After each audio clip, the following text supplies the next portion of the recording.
qui sont connectés pour suivre notre émission. Aujourd'hui, j'ai un nouvel invité à mes côtés. J'ai monsieur Henri Mova Sakani. Je vous dis bonjour, monsieur. Bonjour. Vous êtes professeur à l'UNIKIN en relations internationales, mais vous êtes aussi ambassadeur de la RDC en Belgique, Benelux. Partagez-vous l'opinion sur laquelle la RDC est dans l'obligation d'avoir une diplomatie à la fois dynamique et proactive pour ne pas servir de diversion aux problèmes internes de ses voisins. Au regard des nombreuses mutations qui secouent le monde dans les divers domaines, le mode d'emploi diplomatique de Kinshasa se montre-t-il pas un peu dépassé? Je comprends à quoi vous faites allusion, parce qu'il y a une certaine analyse qui a été élaborée par un journal local il y a quelques temps sur un aggiornamento de la diplomatie congolaise pour lui suggérer de nouvelles voies, de nouveaux modes de conduite par rapport à l'atteinte de ses intérêts en général et de sa survie en particulier. Cela dépend de ce que vous mettez derrière le terme. C'est bien beau de faire, de proclamer l'un ou l'autre slogan, l'un ou l'autre paradigme qu'on viendrait à changer selon l'évolution des intérêts. Mais ce que moi je vais dire, c'est peut-être le petit fil d'Ariane dont j'ai connaissance, de la manière dont la diplomatie congolaise s'est élaborée. D'abord, il faut la différencier de la politique étrangère. Beaucoup de gens faisant la confusion entre le niveau conceptuel stratégique de la politique et le niveau tactique et opérationnel de la diplomatie, la mise en œuvre de la politique étrangère que la diplomatie. Et donc, la question eût été meilleure si elle eût été posée aux gens de Kinshasa, mais j'en suis le traducteur peut-être officiel, technique nous utile. Je voudrais donc dire que la politique étrangère congolaise, qui se traduit par sa diplomatie, a toujours été celle du bon voisinage. Vous constaterez que de tout le temps, le Congo a élaboré énormément d'efforts pour participer à la pacification de son pourtour immédiat de survie, à travers ses 9 voisins, mais au-delà, dans toute la sous-région. Et ça provient de son ancrage au centre de l'Afrique, et donc cette géographie lui a imposé une certaine conception de la paix dans l'ensemble, où vous verrez aussi des notions comme celle de la participation aux standards internationaux de la diplomatie dans ce que nous appelons l'ouverture au monde. Donc le Congo n'ayant pas de partenaires exclusifs, souvent à l'ensemble du monde. Dans l'ancien temps, sans se conserver autour de la neutralité positive, dans l'ancienne conception où le monde était divisé entre de grandes puissances et leurs alliés, le Congo ne se définissait pas comme appartenant à l'un ou l'autre camp. Donc le Congo avait la ligne médiane et donc s'ouvrait à l'ensemble du monde dans sa globalité, participer donc à l'élaboration de la paix dans le monde comme une denrée qui participait aussi au développement des nations. Il y avait aussi une vocation africaine, donc un privilège qu'on accordait aux partenaires africains pour que la coopération sud-sud en général et celle du continent africain puisse promouvoir l'ancienne idée déjà qu'on retrouve dans la philosophie de Lumumba des États-Unis d'Afrique ou de Sékou Touré, de Nkrumah et d'autres. Donc le Congo a essayé de l'élaborer de cette manière au point que dans plusieurs de nos articles, de nos constitutions subséquentes, l'on a eu à définir un périmètre d'abandon de souveraineté pour réussir l'unité africaine. On voyait à quel diapason on mettait l'unité africaine comme un élément incontournable pour lequel on acceptait même de renoncer à une dimension de notre souveraineté nationale pour réussir l'unité de l'Afrique et d'en faire un acteur global qui puisse participer aux affaires du monde en tant que bloc. Et donc, au nom de cela, nous avons eu beaucoup de moments de paix, de moments d'une certaine évolution de stabilité. C'est vrai que les gens qui, de plus en plus, émettre des critiques sur la diplomatie congolaise par rapport à la situation d'instabilité dans laquelle se retrouvait le pays les dernières années. C'est vrai, en période de guerre, il est très difficile de parler de diplomatie, mais il faut justement constater que n'eût été une bonne conception de la diplomatie, on ne se serait jamais sorti de la guerre. Il y a des pays qui sont restés pendant plus longtemps par rapport à nous, au point de mobiliser par exemple les troupes de l'ONU. Beaucoup de pays ont essayé, jusqu'aujourd'hui ne réussissent pas, d'avoir un plan internationalement soutenu et avec les casquettes bleues qui viennent à la rescousse pour l'instauration et la consolidation de la paix. Nous l'avons réussi, c'est donc une démarche diplomatique. On oublie souvent l'intervention de puissance de la SADC à la rescousse de l'armée congolaise lorsque il s'est avéré que notre pays était l'objet d'une invasion étrangère de la part de ses voisins de l'Est. Ça aussi, c'est une démarche diplomatique très forte qui a réussi.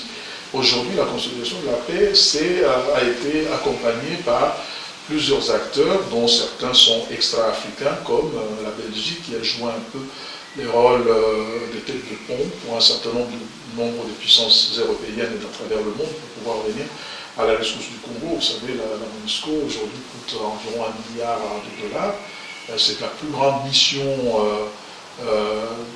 d'imposition de paix à travers le monde. L'avoir réussi dans notre pays, c'est pas par fierté qu'il faudra le dire, mais c'est quand même un effort diplomatique qui s'est traduit en cela. On l'églige souvent, ce n'est pas de bonté de cœur que lorsqu'il y a une guerre quelque part, tout de suite l'ONU arrive. Il y a un processus assez long qui demande énormément d'efforts, de capacité de négociation, et nous l'avons plus ou moins réussi. Malgré tout, on me dirait, l'Est du pays est resté plus ou moins instable, avec des foyers. Là, on n'est plus dans une guerre traditionnelle de gens qui contestent, par exemple, les institutions démocratiquement établies. Il s'agit de plus en plus d'actes des rapines, d'un certain nombre de groupes qui, pour se faire un peu des conquêtes économiques en termes d'exploitation illégale de matières premières, se sont constitués en bandes armées. Il est plus question de banditisme que de vrais mouvements insurrectionnels qui viendraient à contester la légalité et la légitimité des institutions et des autorités établies. Donc il faut faire cette différence-là. Des zones grises comme ça, on en trouve dans pratiquement tout le pays du monde, dans beaucoup de pays, même développés, où on a eu affaire à de mouvements insurrectionnels armés et qui ont duré pendant 20, 30, 40 ans en Irlande, en Espagne, en France. Un pays qui a un état de droit, qui devrait avoir le contrôle de ses terres et de ses frontières, quand même. Non, les deux ne vont pas nécessairement ensemble. Vous pouvez avoir, vous êtes un état de droit, mais vous n'avez pas les capacités de défense face à des insurrections, surtout que ne faisons pas fi de la réalité sur le terrain. Les gens ont tendance à analyser la situation du Congo en termes de principes généraux. En termes de principes généraux de droit, c'est vrai, ce que vous dites est vrai. Mais la souveraineté s'est traduite dans les actes. Aujourd'hui, au Congo, vous ne devez pas faire abstraction de la réalité récente qui a été celle de la mise ensemble d'un certain nombre de mouvements rebelles qui ont été, pour le besoin de la paix, introduits dans l'armée régulière.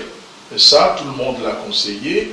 L'appui institutionnel au profit de notre armée de la part des partenaires extérieurs de l'ONU était aussi conditionné par cette demande-là qui consistait à faire une sorte de fusion entre tous ceux qui ont pris les armes à un moment donné. Donc on n'a pas réussi jusque-là à faire peut-être l'osmose nécessaire pour qu'il y ait une harmonie totale. Il y a toujours des groupes qui n'ont jamais développé une conscience des gens qui sont sous le drapeau et qui donc obéissent à des règlements. Il y a donc une certaine continuité d'attitude du temps de la rébellion et des gens qui se sont fait du beurre sur le dos de la population quand ils étaient dans le mouvement armé et aujourd'hui qu'il faudra vivre de la solde qu'on leur paye.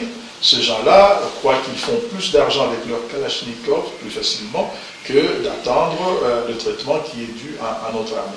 Et donc, si on a tous ces éléments ensemble et qu'on a un sens de réalisme, on constate que l'évolution est plus ou moins favorable Parce que si nous constatons les restructurations des armées qui ont eu lieu en Afrique, prenons l'Afrique du Sud, prenons le Mozambique, prenons même la Namibie pour le cas le plus réussi, je ne cite pas la Sierra Leone ou autre, le temps a été beaucoup plus long. Le problème, c'est que de plus en plus, nous concernant, il y a un double jeu, parfois de voisins, qui ne nous permettent pas d'asseoir très rapidement la paix. Ça fait quand même une dizaine d'années que ça dure, il faudrait qu'à un moment donné, on trouve une solution. Dans ce genre de choses, on sait à peu près le premier coup de feu, quand est-ce qu'on le tire, mais on ne sait jamais quand est-ce qu'on tire le dernier. Il est très facile de savoir à peu près quand ça commence et comment ça se termine. Je vous dis que c'est un mouvement en train de s'effilocher, mais qui a comme une comète encore une traînée qui suit. Et donc des actions qui n'ont rien à voir avec la contestation, ni de nos frontières, ni des institutions, ni l'occupation des territoires qui échapperaient alors à la souveraineté du pays. Mais il est vrai que des populations en souffrent, mais notre armée gagnant en puissance chaque jour qui passe, nous donne l'espoir que les choses... Vous verrez d'ailleurs que les premiers mouvements insurrectionnels post-conflit ont été beaucoup plus forts et chaque jour qui passe, les mouvements qui apparaissent sur la scène deviennent de moins en moins virulents. C'est la preuve qu'en face, il s'organise une force militaire capable de juguler toute tentative de déstabilisation à longue durée. Quelques actions de banditisme la nuit ou de massacres regrettables, ou qui relèvent parfois d'opérations de police, mais pas d'une opération militaire à proprement parler, il en existe encore, mais n'oublions pas d'où nous venons. On avait une division du pays en autant de morceaux qu'il y avait de groupes armés. Aujourd'hui, nous en sommes dans un seul morceau, en un seul État, avec la même souveraineté, même si, ici ou là, il y a des zones grises qui se réduisent de jour en jour comme peau de chagrin, avec l'espoir que demain soit mieux qu'aujourd'hui. Et nous pensons que sur cette corde-là, on a trop tiré, et je crois qu'il n'est plus possible de refaire la même chose. L'échec de 98 n'a pas peut-être donné assez de leçons aux gens qui essaient et qui ont vu des gens entrer au gouvernement ou devenir colonel ou général dans l'armée parce que, ayant été chef d'un mouvement insurrectionnel ou même au Parlement. Cet exemple-là a donné l'impression aux gens que l'ascenseur social était beaucoup plus rapide quand on passait par le truchement des treillis et des kalachnikovs que de faire un cursus normal d'études, de travail pour avancer normalement. Et donc, de plus en plus, ça se décourage. Avec l'intrusion de la justice nationale et internationale, il y a de moins en moins de ferveur à pouvoir prendre les armes. Le bon comportement de l'armée de plus en plus arrange les choses. Le comportement de la population, l'intervention de la société civile, mais des politiques, des institutions au niveau national, au niveau provincial et local bientôt avec les prochaines élections, je crois que l'arsenal se met en place pour décourager toute tentative de sortie de route de la part de ceux qui veulent, par la facilité des armes, vous pensez qu'à un moment donné, on aura une issue? Bien entendu, sinon sans espoir, on ne durerait pas. Avec l'expérience des guerres qu'on a connues ailleurs, ou qui ont duré beaucoup plus longtemps, des mouvements qui ont duré pendant longtemps. Vous savez, les FARC en Colombie, c'est depuis 1964, déjà pour vous donner un exemple. Il y en a plus ailleurs où ça coûtait beaucoup plus. Le comble chez nous, c'est que nous sommes dans un monde globalisé du fait des prouesses technologiques, des nouveaux médias qui existent, montrent tout ce qui se passe. Donc il y a comme un phénomène de grossissement de tout phénomène qui se passe chez nous. Je ne vais pas dire que c'est un grossissement factice ou une exagération. Moi, je vais dire, tout finit par tout cesser plus facilement aujourd'hui qu'hier. Et donc, si on intègre cet élément-là, mais aussi le fait que les nouvelles guerres, depuis la fin de la Deuxième Guerre mondiale, ont souvent fait beaucoup de victimes parmi les populations civiles, font beaucoup plus mal que les guerres qui faisaient beaucoup plus de victimes chez les militaires où on avait des fronts. Quand vous avez un mouvement insurrectionnel qui s'installe dans un village, qui n'a pas de front, qui fait de la guérilla, qui n'a pas de militaires physiquement identifiés par leur habillement ou le fait de posséder une arme, c'est difficile de faire la distinction et donc les civils sont considérés comme de la chair à canon, sont utilisés comme des boucliers humains, et donc ça fait beaucoup plus mal parce que les civils meurent beaucoup plus que ceux qui prennent des armes, qui ont tendance à se cacher dans la population. Et donc notre armée en face, avec la responsabilité qui est la sienne de protéger les vies civiles, ne peut pas tirer dans le tas, même pour reprendre un village, et ça prend un peu plus de temps que là où on disait qu'il ne faut pas faire de quartier, qu'il fallait raser des villages. Nous devons être dans nos démarches très responsables pour ne pas, en voulant soigner le mal, raser des vies entières de nos populations à l'Est. On a plutôt l'impression que la MONUSCO, malgré que c'est la plus grande mission qu'elle a eue, on dirait qu'elle joue un peu le rôle du voyeur sans rien faire au Congo. Ma position actuelle ne me permet pas d'être aussi tranchée, mais je constate qu'il y a un certain nombre des choses dont il faut tenir compte pour juger de l'efficacité aujourd'hui de la MONUSCO, hier la MONUC. Parce qu'à l'époque, ce n'était qu'une mission d'observation, ne l'oubliez pas. Avec nos efforts diplomatiques à l'ONU, nous avons obtenu qu'elle passât sous le mandat, sous l'article 7, qui permet l'utilisation de la force. Et là, cette utilisation est très conditionnée, il faut aussi le savoir. Elle est très conditionnée, il faut protéger les populations, il faut un certain nombre d'éléments qui donc encadrent toute intervention violente de la part de la MONUSCO. Donc les textes qui l'organisent déjà la déforcent plus ou moins. Mais au-delà, je ne suis pas en train de couvrir un certain nombre de comportements qui ont été très répréhensibles, que d'ailleurs au sein de la MONUSCO aujourd'hui, ces comportements ont été condamnés, il y a des gens qui ont eu des comportements illicites, qui ont été condamnés, et donc moi je crois que avant la MONUC, la situation est mieux aujourd'hui avec la MONUC, il faut l'avouer. Elle a participé à un certain nombre d'actions, pas seulement militaires, parce qu'on avait élargi son mandat à un certain nombre d'autres participations à l'édification d'un État fort au Congo, sur le niveau de sa participation au déploiement de matériel pour les élections et ainsi de suite. Mais il s'avère que là où les gens souffrent, là où les gens meurent, toutes ces explications liées à des contingences juridiques, ne sont pas compréhensibles. Il y a des exploitations en plus. Ah oui, il y a des gens qui en souffrent, donc on demanderait un peu plus d'efficacité. Là où il y a un mandat, surtout dans cette zone-là, c'était la zone, le triangle de la mort, comme on disait, entre Kindu, Goma et toute la partie orientale, et aujourd'hui il s'avère qu'il y a l'intrusion des autorités étrangères dans la chose, l'on demanderait un peu plus d'efficacité. Donc on ne peut pas cacher, ne peut pas être l'arbre qui cache la forêt. Il y a des insuffisances condamnables, mais il y a aussi un certain nombre de comportements qui ont beaucoup aidé à la paix et à la convivialité dans la zone. C'est vrai, les guerres traînent souvent. Vous savez, la Deuxième Guerre mondiale, pour une certaine part, est due au fait qu'il y avait des questions irrésolues de la Première Guerre mondiale. Ça a duré plus de 40 ans pour ça se retrouve. Et donc, il se trouve que notre guerre a été longue, surtout avec la médiatisation actuelle, médiatisation souvent négative, parce que quand nous plions à l'époque, on a été moins suivis par rapport à la Syrie ou à d'autres. Donc, tous les morts ne sont pas logés à la même enseigne. La guerre du Congo a été mal médiatisée ou pas suffisamment? J'avoue qu'on a perdu la guerre de la communication. La commisération internationale en faveur du génocide rwandais a souvent étouffé nos morts qui sont en termes de nombre beaucoup plus importants. Et il y a eu comme une compréhension, la communauté internationale a été beaucoup plus compréhensive du fait des conséquences néfastes du génocide rwandais qui s'est transposé chez nous, parce qu'on est dans le même processus jusqu'aujourd'hui en fait, pour qu'on ne les cache pas. Et donc, on ne pouvait pas faire deux deuils à la fois.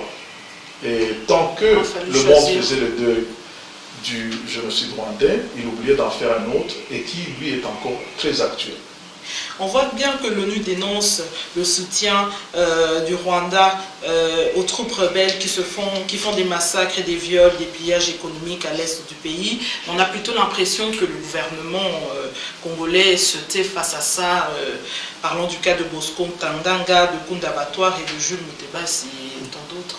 Au contraire, le gouvernement congolais ne s'est jamais tué. Au contraire, on a pensé qu'il en parlait un peu trop. On n'avait pas constaté que... Effectivement, l'ONU qui fait le constat n'a qu'à aller beaucoup plus loin. Il faut tirer toutes les conséquences de la présence de troupes armées étrangères sur le sol d'un autre pays.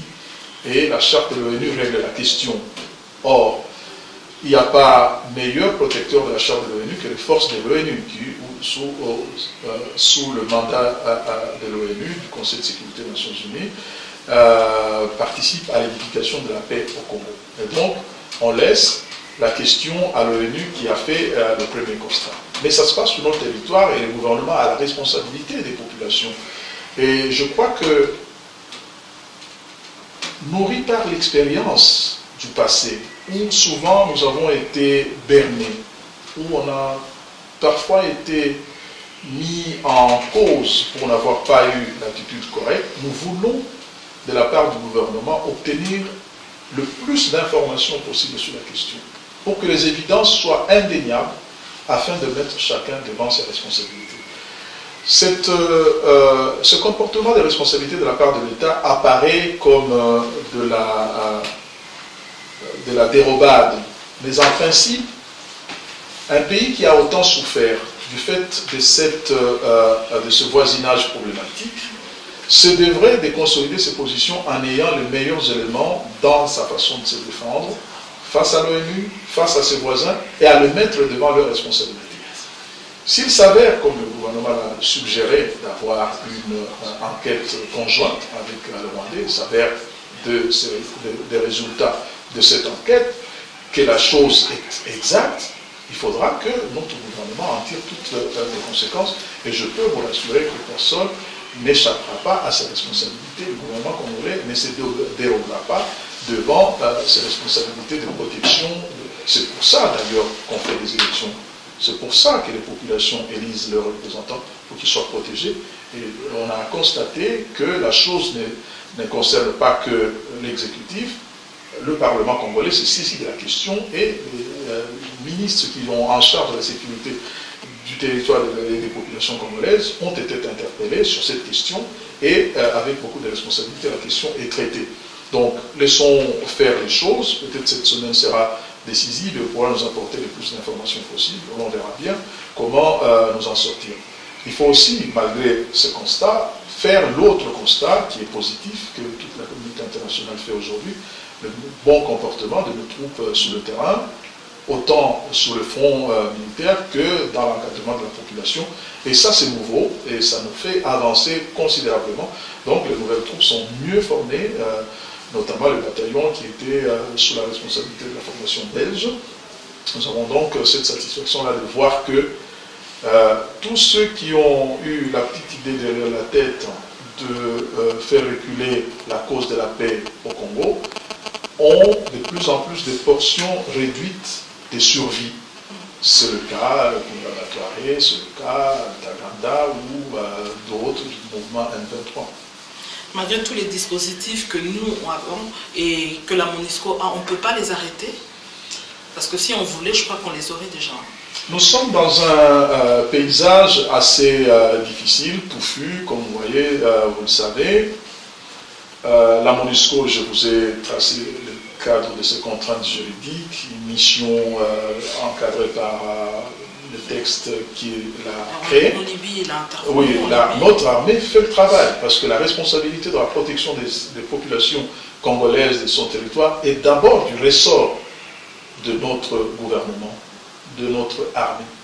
C'est par subsidiarité, en supplément, que la MONUC vient à la rescousse des forces armées congolaises lorsqu'elles sont dépassées et lorsque la vie des populations civiles sont mises en cause et selon le chapitre 7 sous lequel la MONUSCO fonctionne.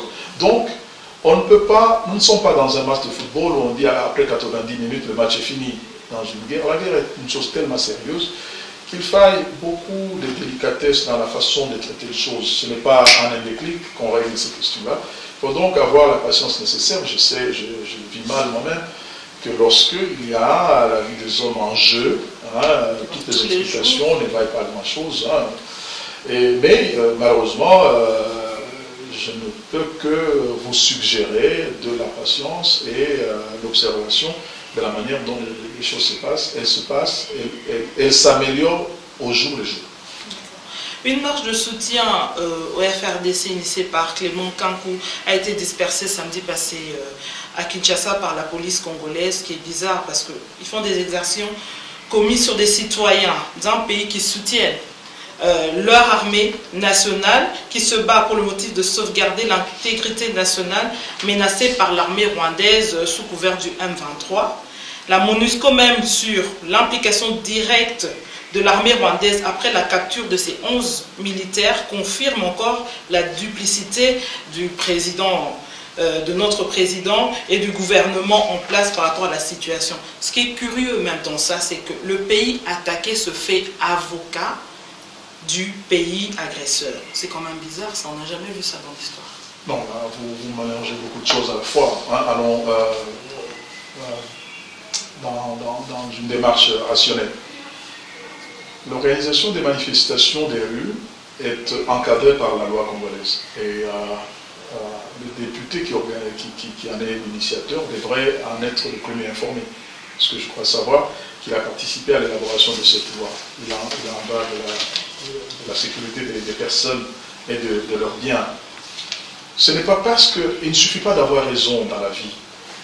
Sinon chacun se ferait justice. Il est vrai qu'une situation désagréable se passe à l'est du pays. Notre armée est sur pied de guerre, elle se comporte très bien et les choses sont donc sous contrôle de ceux qui en ont la responsabilité, le ministère de la Défense, le chef de l'État, le chef d'état-major général, l'armée et la police nationale. Donc tout se passe comme devrait se comporter un État normal. Les députés voudraient impliquer la population pour qu'elle dise son ras-le-bol par rapport à cette situation dont on vient d'avoir la preuve que les voisins seraient impliqués, selon les premiers éléments de l'enquête interne à la MONUSCO. Mais je crois savoir que ce député lui-même est venu du mouvement insurrectionnel. Donc, il n'y a pas beaucoup de leçons à recevoir dans ce domaine. Mais laissons de côté les questions idéologiques et partisanes.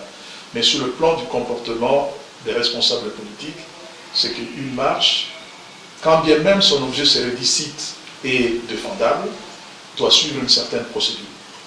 Ce n'est pas parce qu'il y a la guerre à l'Est qu'il faudra faire des manifestations non encadrées à l'Ouest. S'il y a des morts à Kinshasa, en plus de ce qu'il y a à l'Ouest, on crierait encore à des responsabilités du gouvernement congolais.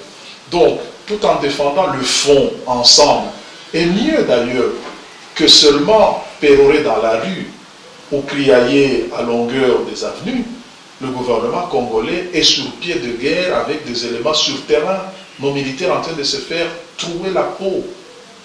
Là, à l'Est, ce n'est pas une situation où on a créé un boulevard pour les rebelles. Non, des jeunes gens, en ce moment où nous parlons, se font tuer pour défendre l'unité du pays et la sécurité des populations. Donc, le gouvernement actuel en train de défendre l'État n'a pas de leçon à recevoir à travers des manifestations des rues. Mais c'est une bonne chose que la population montre qu'elle défend. Donc, si en principe on défendait la même cause, on se serait rencontré dans une certaine harmonie avec la volonté du député. Mais le fait de ne pas respecter la loi prouve à suffisance que, vous connaissez le Congo, souvent on joue au végétariat, chaque fois qu'il y a une occasion, il y a une instrumentalisation pour se mettre en vedette. Pourquoi disperser, ne pas vouloir encadrer, puisque c'est pour la Non, ça veut dire quand une marche est illégale, on ne la rend pas illégale du fait qu'elle soit sur le terrain. On l'empêche. C'est aussi primaire que toute règle de protection des populations. Il y a d'autres marches plus nobles qui ont été encadrées, qui se sont terminées selon leur objet, à moins que l'objet soit une sorte d'effronterie par rapport aux autorités établies. Mais si c'est dans le sens de ce que fait déjà l'État, c'est l'État congolais qui le fait.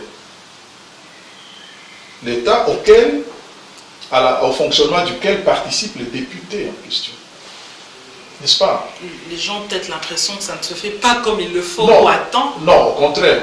J'ai cru savoir que l'objet officiellement avoué était de soutenir l'effort qui se faisait.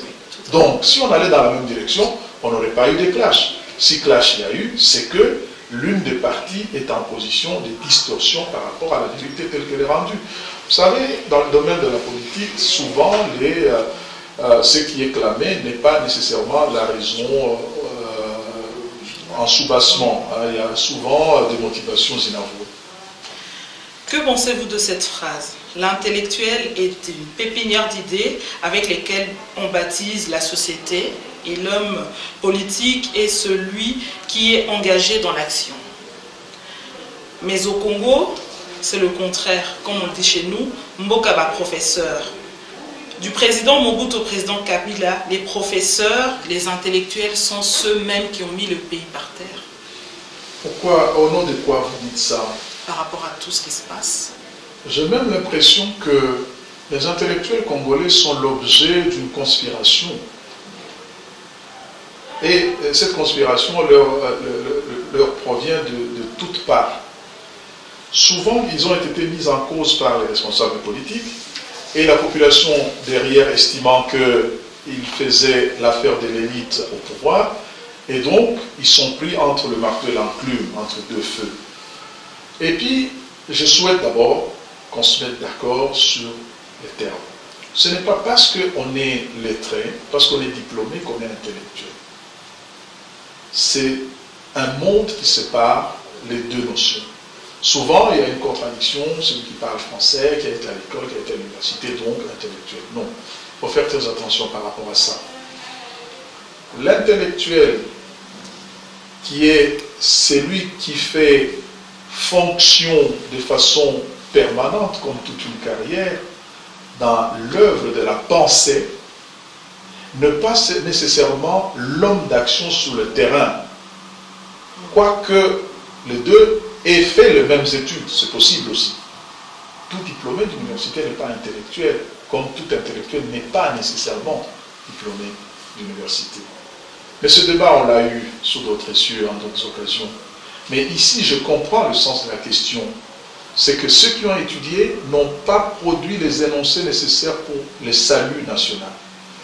Mais ça ne s'est fait pas comme par un coup de baguette magique, et les intellectuels n'ont pas malheureusement la capacité d'injecter leurs connaissances à ceux qui sont dans l'action. Ça fait plus de encore 32 ans que ça dure. Un grand intellectuel allemand, Max Weber, pour ne pas le citer, craint que l'intellectuel ne se perde dans le magma du politique lorsqu'il s'engage dans l'action. Il estime que l'acte de penser est parfois contradictoire avec l'acte de l'action.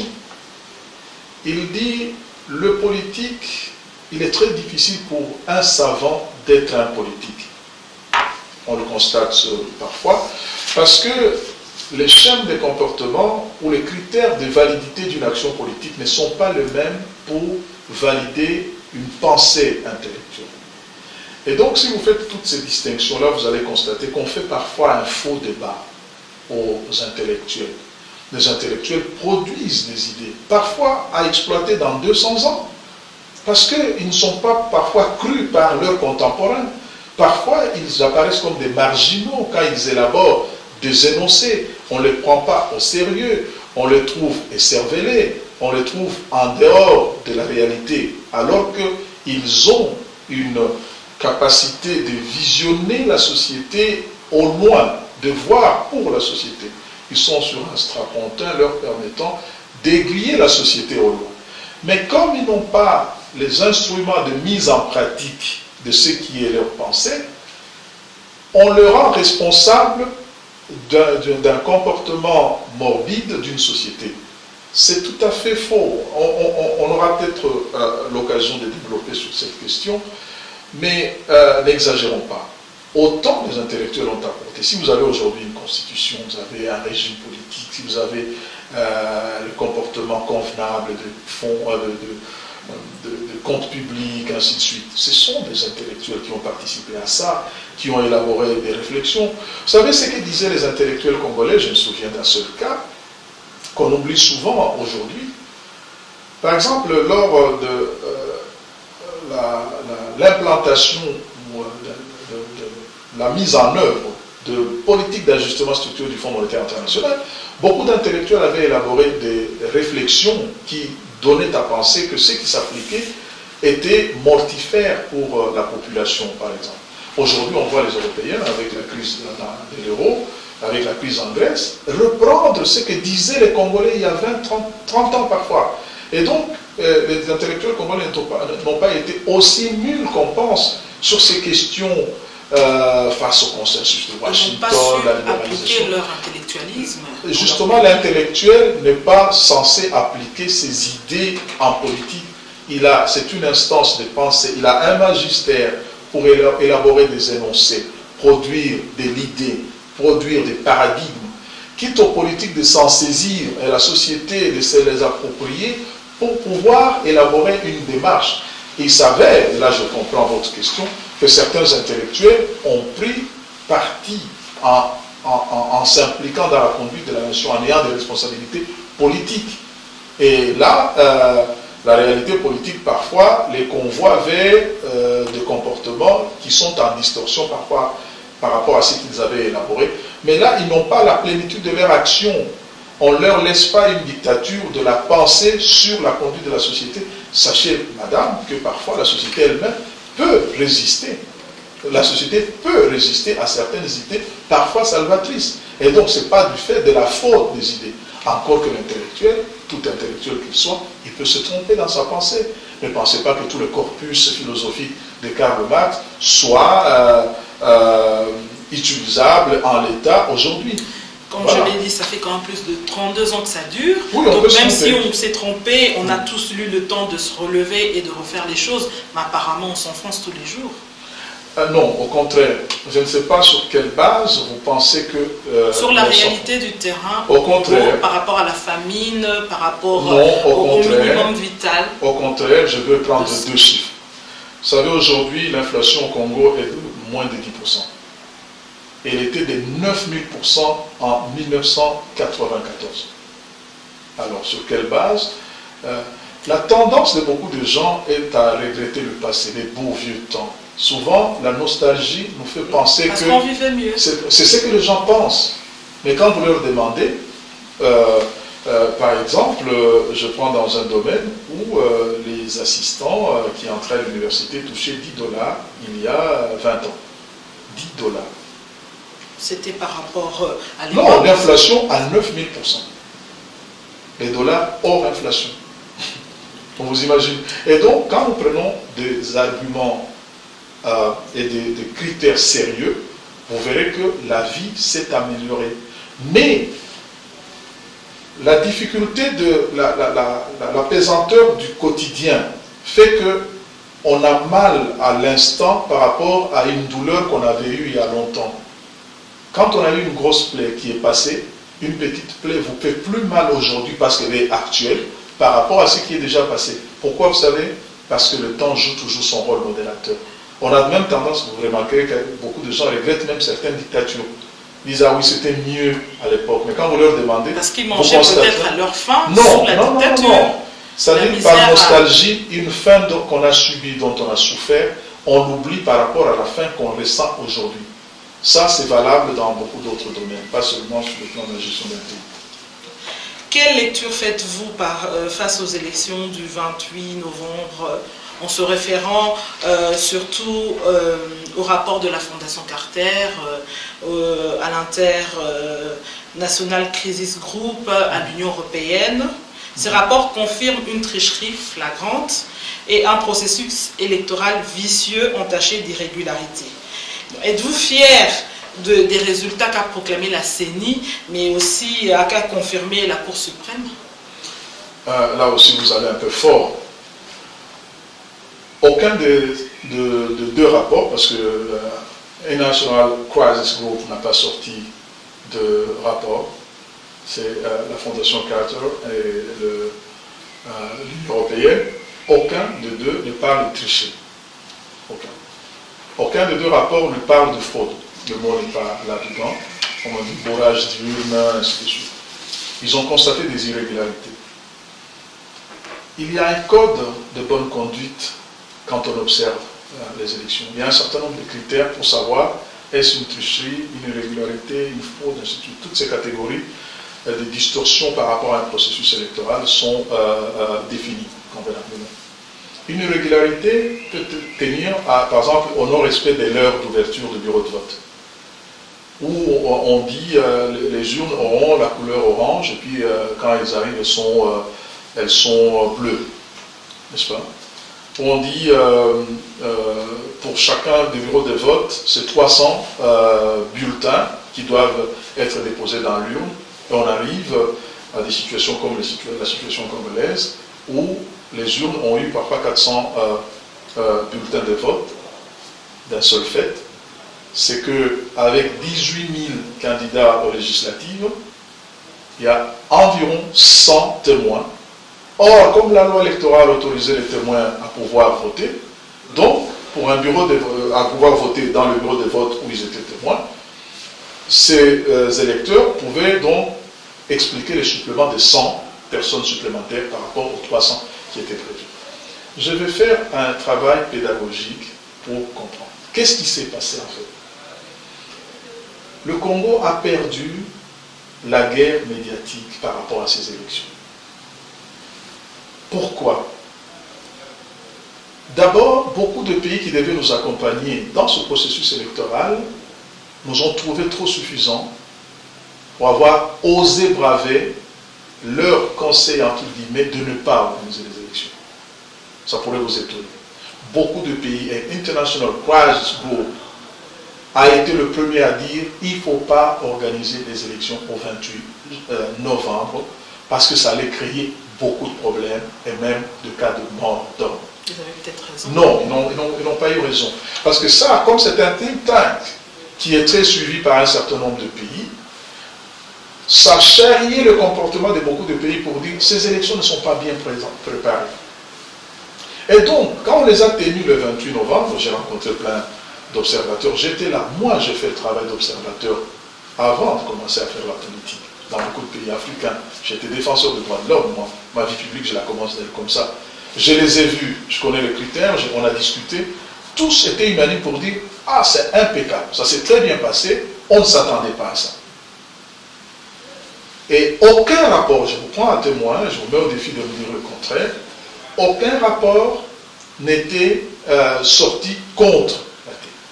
C'est après coup, et je commence dans l'ordre. Je crois, une semaine avant la sortie des résultats, c'est une lettre, et non pas un rapport, une lettre signée par deux personnes qui se disent être ressortissantes de la Fondation Carter, qui signent pour dire le processus des compilations et les résultats ne sont pas, disait-il, en harmonie avec, donc le processus n'est pas crédible. C'était le mot utilisé. Mais il conclut en disant, mais cela ne change pas l'ordre d'arrivée des candidats.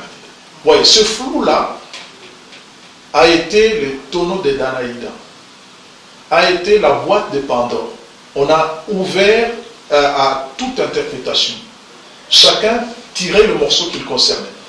Le pro-pouvoir disait, mais on a dit, l'ordre d'arrivée ne change pas. Les autres disaient, le processus n'est pas crédible. Et ça autorisait maintenant toutes les dérives.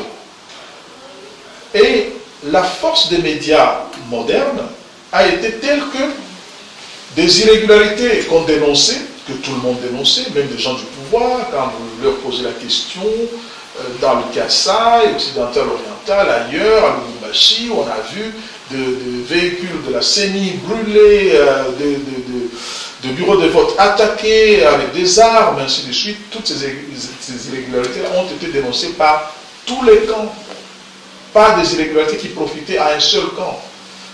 Mais comme un des candidats s'était déjà autoproclamé président de la République une semaine avant le début de la campagne électorale, il a réitéré la même déclaration à Bukavu, disant qu'il était déjà président de la République, que ça ne servait à rien d'avoir les élections. Et il a continué sur la même mécanique en se disant déjà président de la République. Pour peu qu'on respecte ce pays, en respectant les lois, il y a un code électoral. Il y a une loi électorale qui organise toutes les péripéties d'une élection. Est-ce qu'elle a été respectée par la CENI? Justement, la CENI est l'organe de confiance que les hommes politiques congolais se sont donnés pour avoir des élections, disait-il, crédibles. Dans les autres pays du monde, l'administration normale, traditionnelle, organise les élections. Mais là, les Congolais ne se font pas du tout confiance, qu'ils ont créé une structure qu'ils ont voulu mixte en étant les gens de l'opposition et les gens du pouvoir pour organiser ça. C'est ça le sens de la CENI. Ce n'est pas une création du président Kabila. Non, c'est la volonté des hommes qui en ont même exclu la société civile. C'est clair. Donc quand on a accepté de participer à un processus électoral, il faut en respecter les termes. Et donc, plus dans les médias que dans la réalité, les élections, le processus n'était pas aussi mauvais. Je connais plein de processus dans le monde, surtout en Afrique. Beaucoup de pays ne compareraient pas au processus congolais tel qu'il a été. Le problème, c'est que, une fois, un peu comme la femme de César, elle ne doit pas être l'objet de soupçon. Le fait d'être soupçonné déjà est justement assimilé à une faute. Le soupçon vaut infraction. On voit bien que la CENI a violé la loi électorale. À quel niveau? Oui, parce que il y a eu les élections le 28 et il devait être proclamé déjà le 29. Non. Oui. Non, non. La loi électorale est claire là-dessus. Elle donne le délai de compilation des résultats. C'est seulement quand la CENI a toutes les élections qu'elle en proclame les résultats provisoires. Mais du 29 au 5, elle a été floue. La CENI a été floue, n'a pas été claire. Si on peut aussi être moins flou, ça signifie quoi être flou? Transparent, dire les choses telles quelles. Parce que qu'est-ce qui s'est passé entre le 29 au 5? On ne sait pas. On fait la compilation, c'est-à-dire on réunit les résultats tels qu'ils proviennent des différents bureaux de vote dans différents centres de compilation pour les renvoyer à Kinshasa. C'est en ce moment-là le centre qui est centralisé. Qu'il y a eu tricherie. Non. La loi électorale congolaise est des plus contraignantes qu'il y a dans le monde. À toutes les étapes, les partis politiques ont le droit d'avoir de scrutateurs et de témoins. Déjà, du bureau de vote, même celui ou les 10 derniers les 5 derniers qui votent, se transforment aussi en bureau de compte. Ils participent au décompte de voix et signent de procès-verbaux. Donc les partis politiques, s'ils avaient gagné, ou l'opposition comme elle dit, si elle avait gagné, vous savez la meilleure façon de faire, c'est de donner des preuves. Et les preuves existent. Ça s'appelle les procès-verbaux, signés par tous. Ils n'avaient qu'à étaler les différents... catholiques ont rapporté des preuves. Non, justement. On a utilisé la parole de Monseigneur Monsengo quand il avait mis en doute le processus de compilation, après que 2 personnes de Fondation Carter aient signé cette lettre. Pourquoi j'ai dit 2 personnes? Parce que son président, qui était l'ancien président de Zambie, n'a jamais signé cela.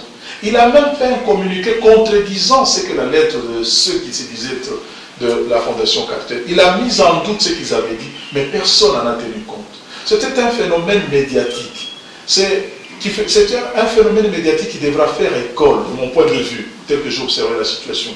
J'ai vu comment on perd la guerre médiatique. Quand les médias se sont saisis de la chose, les opposants en face criaient victoire. Quand on disait irrégularité, eux entendaient victoire de l'opposition. Quand on disait pas transparent, eux entendaient bourrage d'urne. Quand on disait irrégularité, eux entendaient fraude. Et comme je n'ai pas fini, sur le plan de la géopolitique, je n'ai pas expliqué ça. Beaucoup de pays avaient des comptes à régler avec le Congo. Moi, j'ai le courage de le dire aujourd'hui. Beaucoup de pays avaient des comptes à régler avec le Congo. Parce qu'ils ont estimé que nous étions arrogants en essayant de financer nous-mêmes le processus électoral. C'était un crime de lèse-majesté qu'il ne fallait pas laisser passer. Vous savez, jusqu'à 12 jours des élections, ceux qui étaient censés déployer les matériels électoraux nous ont lâchés à 12 jours de la tenue du scrutin. On était en pleine campagne électorale. Il a fallu le passage du président sud-africain Zuma à Lubumbashi pour déployer toute la logistique sud-africaine et réussir à organiser les déploiements. Et les voisins se sont impliqués, les voisins de la SADC notamment, les Angolais avec des hélicoptères et d'autres.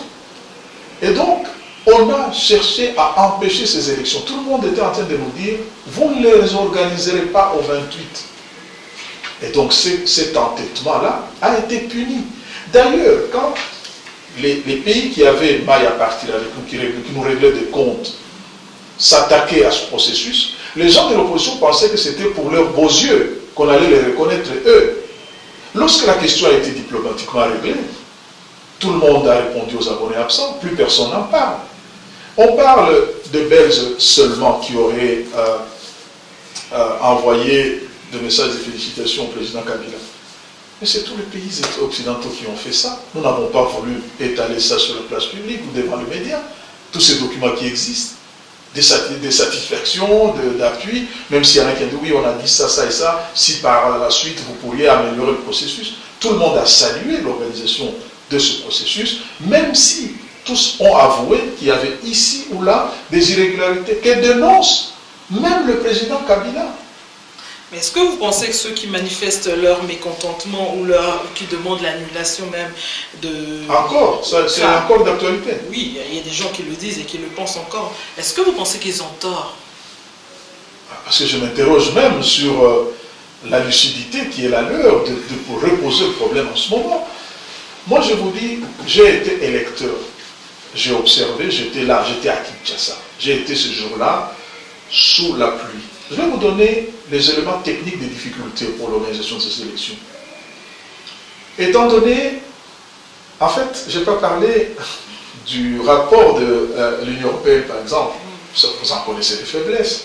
C'est du copier-coller de griefs de l'opposition élaboré tout le long du processus. C'est un rapport officiel. Non, attendez, je connais bien, c'est moi qui les autorise quand même à aller là-bas, à travers le visa que je leur octroie, j'en connais les membres. Donc je sais d'ailleurs toute la résistance qui était la leur avant. On a dû batailler fort pour qu'il y ait un temps soit peu, à minima, une commission d'observateurs de l'Union européenne. Donc on n'a pas beaucoup de leçons à recevoir de ces côtés-là. Je sais toute la résistance qui était la leur et de guerre lasse qu'ils aient accepté de venir, et le rapport qui était du copier-coller, et d'un caractère partisan à la limite loufoque. Vous pouvez vous imaginer que l'Union européenne dise qu'elle a fait qu'1%, sa portion d'observation peut s'étaler sur 1% des bureaux de vote, sur les 63 000. Et sur cette base-là, même si on est nul en probabilité, sur 1%, on peut élaborer des jugements généraux. Et ça commence par quoi? Oui, il y fallu, comme elle disait, l'examen du... comment ils disent l'examen de... un truc sur l'ordinateur où les fichiers centrales. Qui n'a pas suivi toute la péripétie du fameux fichier central? Le jour convenu pour que tout le monde puisse être là pour examiner le fichier central, c'est l'opposition qui répond aux abonnés absents. Comme si cela ne suffisait pas, tout ce qui va être comme grief de l'opposition va être repris dans les différents rapports. Vous voyez tout le caractère partisan de la chose. Donc, pour eux, il n'eût même pas fallu organiser ces élections-là. C'est ça qui ressort de... Mais malgré tout, vous les avez organisées, bon, allons-y. Alors, est-ce que vous pouvez prouver le contraire de ce que a fait la CENI? Personne, jusque-là, de censé l'a fait. Qui peut prouver aujourd'hui le contraire? Je dis bien le contraire, en amenant preuve à l'appui. Voici ça et ça. Vous avez dit c'est tel qui a gagné, moi c'est tel qui a gagné. Madame, vous savez, les élections au Congo sont très difficiles. J'ai vu, j'étais là pendant la campagne, j'ai vu les gens qui organisaient la campagne, j'ai vu les 11 que j'ai peut-être la chance de connaître, les 11 candidats aux élections présidentielles. J'ai vu ce que les gens ont fait. Les gens s'amusent avec les élections. Vous savez, des gens qui, dans certaines provinces importantes, n'ont pas voulu ouvrir la bouche une seule fois pour faire leur campagne et estimer pouvoir gagner de voix dans ces provinces-là. Donc n'exagérons rien, nous sommes au début de notre processus. Ça a été un processus difficile et il y a eu beaucoup de mensonges dans les gens qui ont pu analyser. D'ailleurs, l'analyse, la vraie, n'a pas encore eu lieu. Justement, on va clore ce sujet. Votre avis personnel en tant qu'intellectuel et politicien à ce sujet, c'est quoi? Mon avis personnel, c'est que tout est question d'apprentissage et la maturité n'arrive qu'après un processus de maturation. La génération spontanée en matière d'élection et de démocratie n'existe pas. Par là, je voudrais dire qu'on améliore chaque jour ce qu'on fait par habitude. Et donc, les élections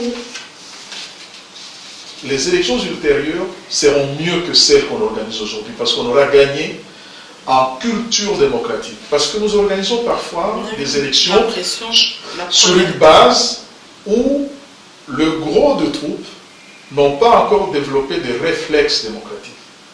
On n'avait qu'à voir l'organisation des partis politiques déjà. Il n'y a pas beaucoup de démocratie déjà dans les partis politiques. Or, ils s'organisent comme des instruments de la démocratie. Si eux-mêmes à la base ne le sont pas, ce qu'ils bâtissent ne devient pas nécessairement une démocratie. Il y a donc un travail de longue haleine à organiser dans le comportement de tous les jours pour que la démocratie relève d'une culture. Elle ne doit pas être dans le chiffre.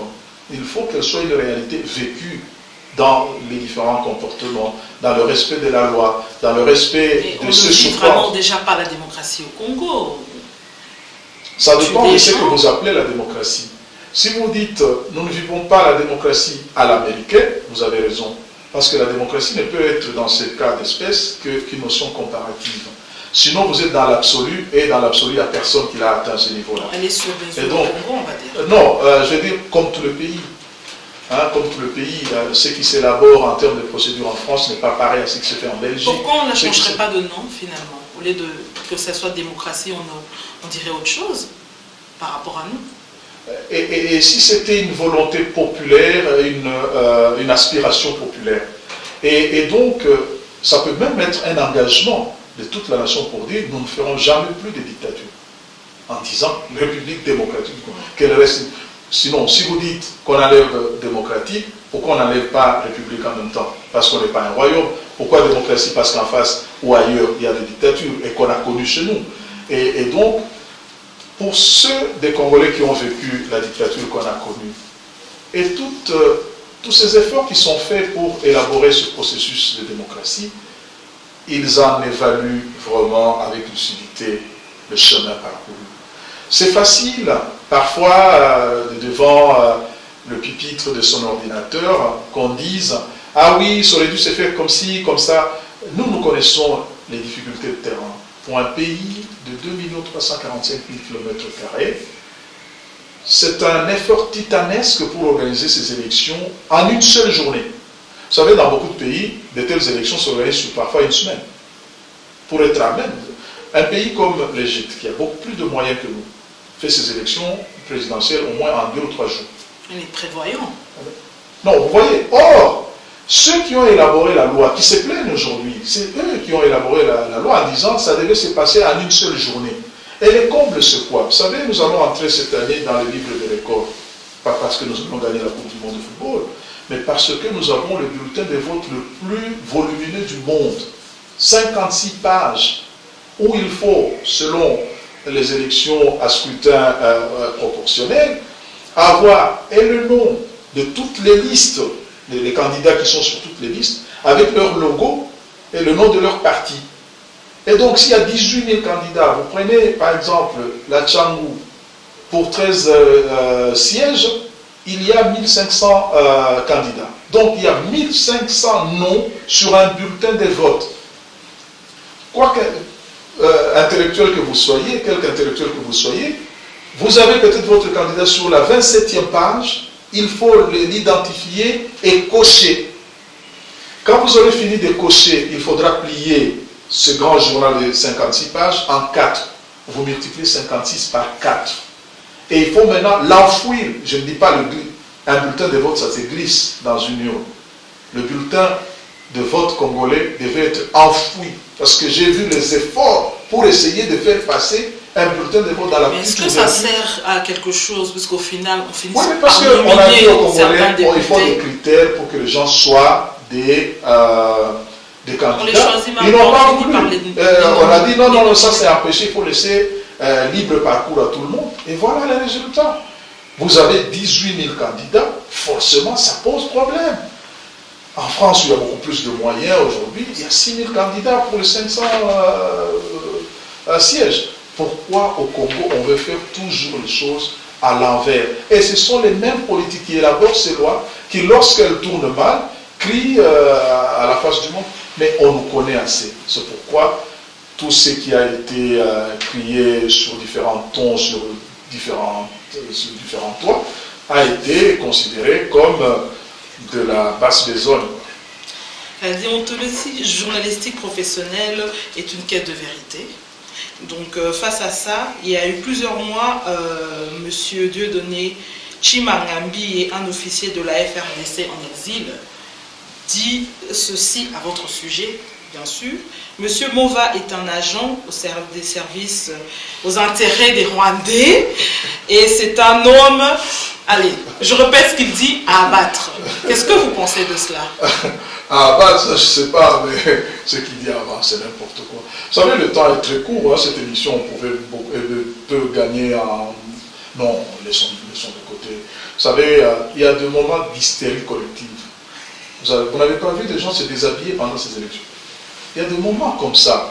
Tout le monde vient, il y a des féticheurs qui viennent dire ceci, il y a des pasteurs qui viennent dire cela, moi j'ai vu ça en songe, moi, Marie-Madeleine m'a parlé. Il y a des moments comme ça dans toute... il n'y a pas seulement des moments, il y a même des cités comme ça. Il y a des gens qui disent, quand vous allez dans certaines cités, vous avez tendance à entendre de voix, à communiquer avec les morts, ainsi de suite. Non, il faut... Mettez ça sur le compte de... C'est une excuse que je le trouve d'ailleurs. Mettez ça sur le compte de cette période-là, qui était une période d'effervescence. Comme ça boue, tout le monde participe à mettre son grain de sel pour que la mayonnaise puisse prendre. Mais en gros, c'est n'importe quoi. Et mon parcours est des plus transparents qui soit. Moi, j'ai le malheur de n'avoir vécu qu'au Congo. Et d'avoir, je peux même vous dessiner mon parcours physiquement dans toutes les rues que j'ai pu fréquenter, les écoles, là où j'ai joué au foot, mes copains de foot, mes amis de promotion. Donc je n'ai rien à cacher. S'il m'arrive un jour de travailler pour l'un ou l'autre des services de l'État, je l'assumerai sans arrière-pensée. Mais être au service de Rwandais, c'est que les gens ne connaissent pas l'histoire. J'entends d'ailleurs beaucoup de gens dire la même chose du président Kabila. Est-ce qu'il y a un seul Congolais parmi vos politiques là, un seul Congolais qui a autant combattu les Rwandais que le président Kabila? Qui a été au front contre les Rwandais? Qui, parmi les gens qui parlent? Qui a été contre le Rwanda au front? Exposant sa vie. Les gens parlent toujours de poètes, mais il n'y a pas que c'est lui qui a emmené les Rwandais vers... Non, il n'y en a pas beaucoup qui disent ça. Il y en a qui disent que c'est son père. Ils oublient que les Bisengimana ont toujours existé dans ce pays-là. Voilà. Voilà, c'est ma dernière question. Je vois qu'on n'a plus beaucoup de temps. Des fois, les Congolais se posent la question si vous êtes vraiment, vraiment leur représentant, leur ambassadeur. Parce que pour obtenir le visa à partir de Kinshasa. Il faut franchement faire un combat. Allez, on fait n'importe quoi, un parcours du combattant, on oblige des gens à faire des examens médicaux obligatoires à la CMK, on leur demande des papiers administratifs, je ne sais comment, mais apparemment, ici, pour que les gens obtiennent le visa, c'est tellement facile.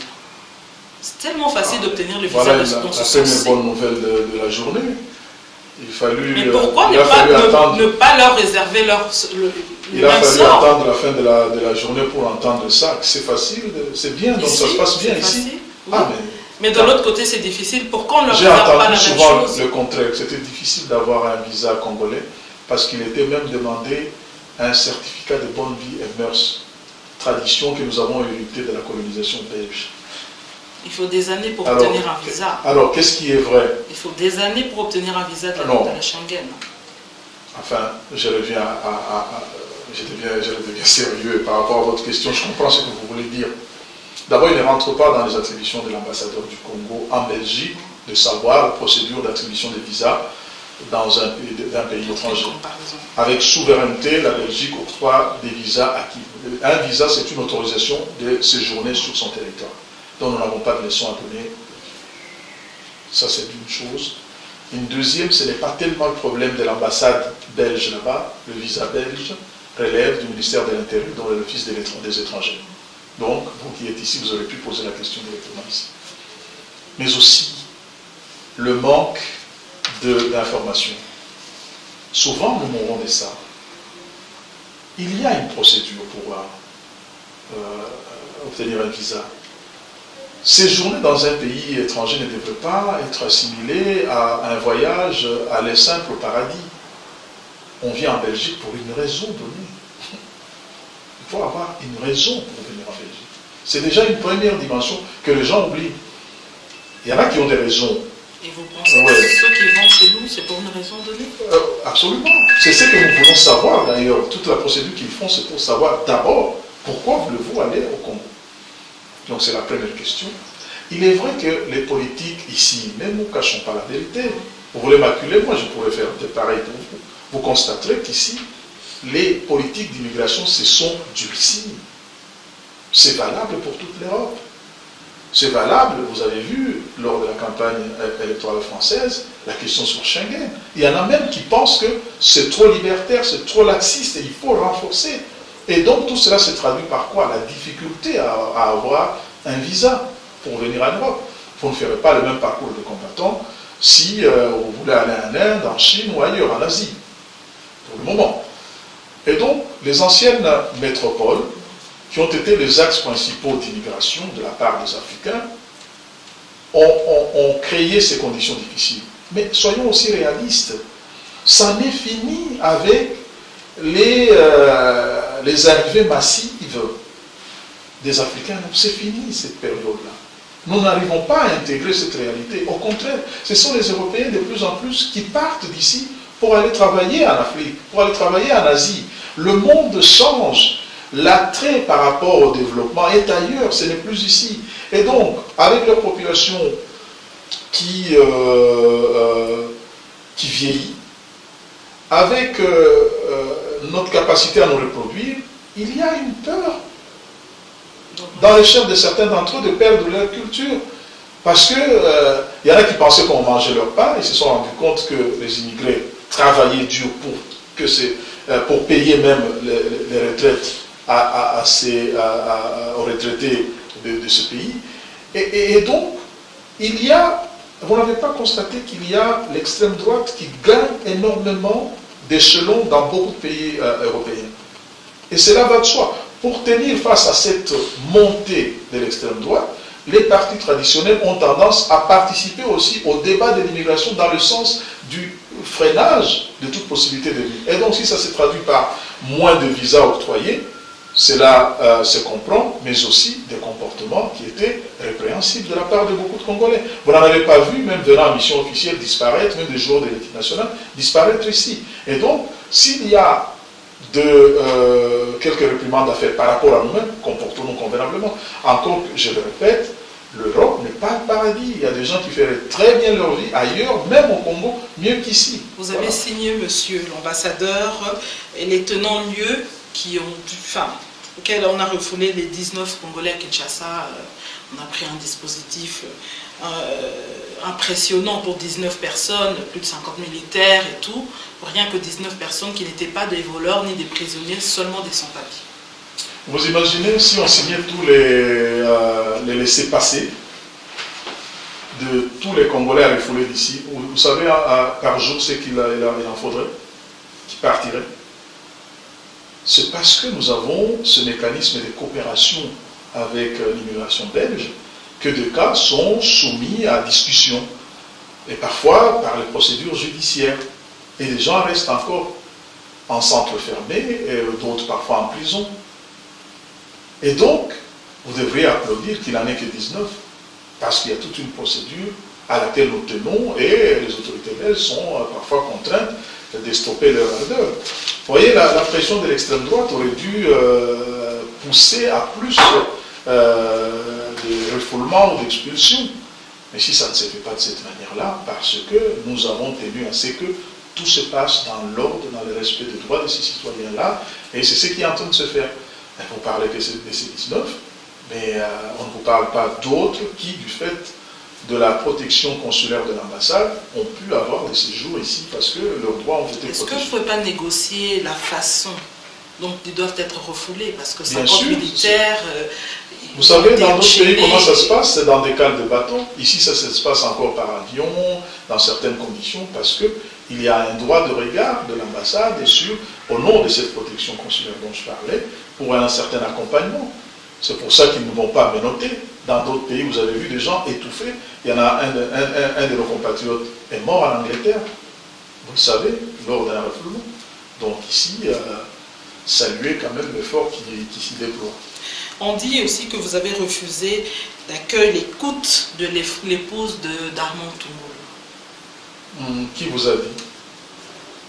On va juger la crédibilité. C'est sa parole contre la mienne. Est-ce que vous l'avez écouté? Vous l'avez reçu ou pas? Vous l'avez écouté? Je préfère peut-être garder le... Est-ce que ça va gêner? Oui, je l'ai déjà reçu. J'ai reçu la famille. Je connais même de plus en plus de gens de cette famille-là. Et je crois que ce drame-là a été trop exploité à l'extrême, au point de rendre difficile un certain nombre de solutions auxquelles nous serions parvenus si les choses avaient été abordées autrement, malheureusement. Donc, la veuve, j'ai toute la compassion de ce qui lui est arrivé. Je connais les éléments du dossier, je connais les gens qui l'ont poussé à intenter un procès contre la République. Et donc on était parti au procès à l'époque. Difficile de se rencontrer en dehors parce que vous pouvez être accusé de subornation de témoins. Et donc les choses se sont passées comme elles se sont passées. Après, elles ont beaucoup évolué. Mais il faut éviter de tomber dans le piège qu'elles soient mises en cause du fait de, vous savez comment le manichéisme congolais fonctionne. Vous avez parlé à un tel dont vous êtes collabo ou combattant. Voilà. Est-ce que vous êtes accessible à tout Congolais qui voudrait vous parler ou vous expliquer même un problème? Plus, je commence à m'inquiéter moi-même. Je suis trop ouvert. Je mets au défi quiconque qui n'aurait pas cherché à rentrer dans cette ambassade et qui en aurait été empêché. Cette maison est souvent ouverte pendant certaines périodes de grande affluence. Je regrette qu'on n'ait jamais eu l'occasion de venir pendant le mois de mars, le mois de la femme. Ce qui se passe ici est extraordinaire. J'ai eu des critiques dans l'autre sens pour dire non, ça devient trop facile quand même. Voilà. Donc si vous compensez avec ce que vous venez de dire, vous trouverez peut-être le mieux équilibre. On vous remercie d'avoir accepté notre invitation, monsieur. Merci. Voilà. Cette émission est terminée. Je vous retrouve prochainement avec un nouvel invité. Merci et au revoir.